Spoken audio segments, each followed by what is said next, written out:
Hello everybody. So we carry on with coasts, but before we do anything, I just need to say that the other side of the door, my son is attempting his first ever Zoom chat with his friends.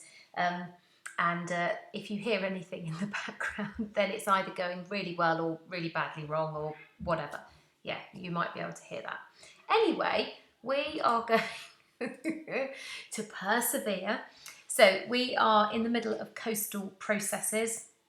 We are on page 12, which is exactly where we left off last time.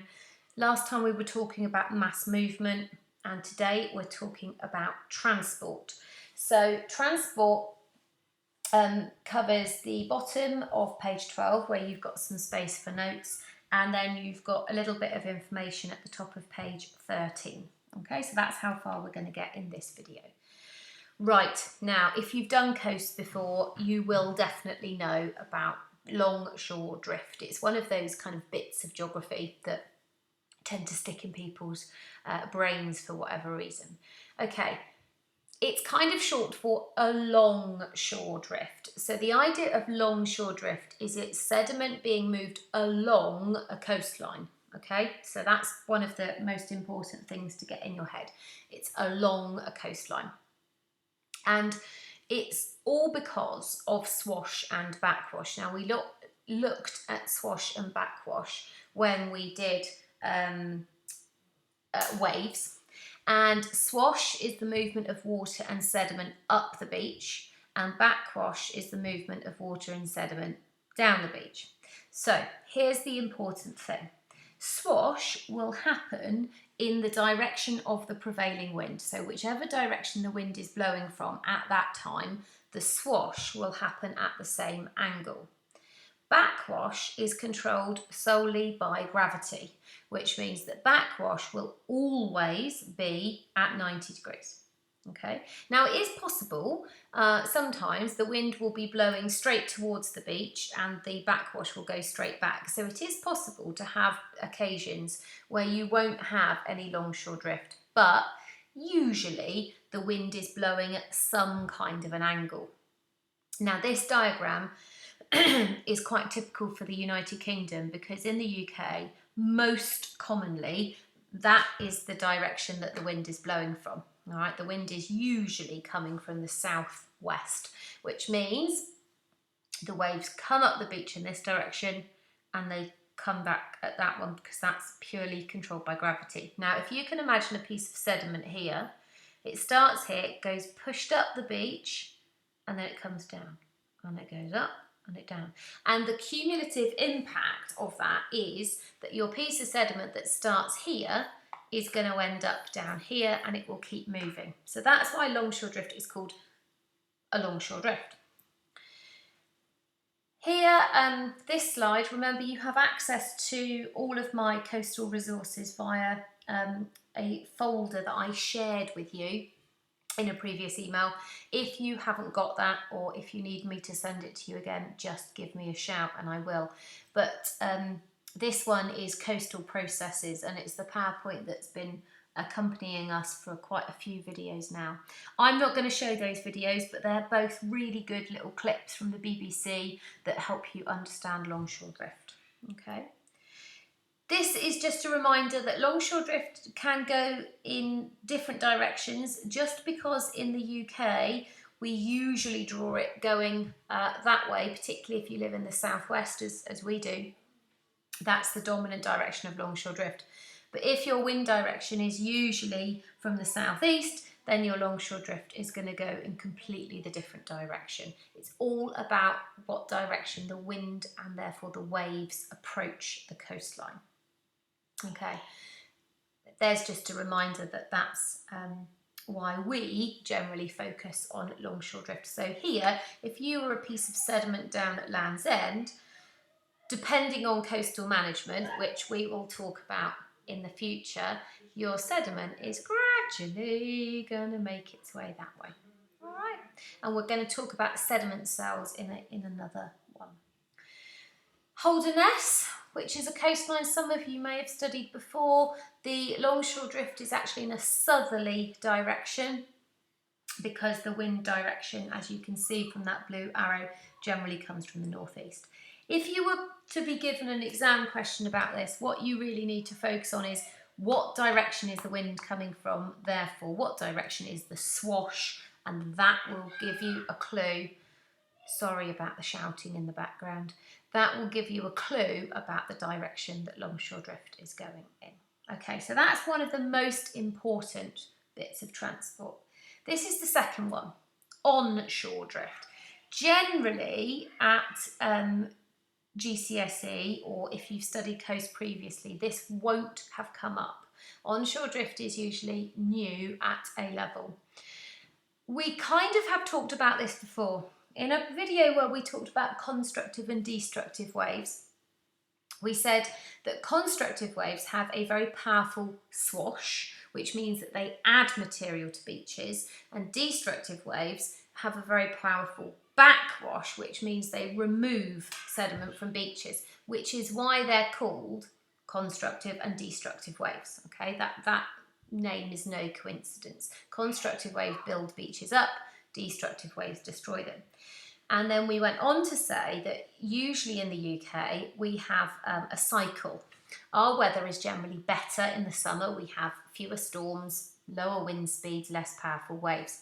So we generally get constructive waves in the summer that push lots of sediment up onto your beach. In the winter, we generally get loads and loads of storms, destructive waves, and they will drag sediment off the beach. And where does that sediment go? Well, it gets deposited underwater in this bar formation. We'll talk about those when we get onto coastal landforms. And this is an example of systems regulating themselves, because you get this feedback cycle going on. Anyway, that seasonal change between the sediment moving onto the beach and moving off the beach is onshore drift.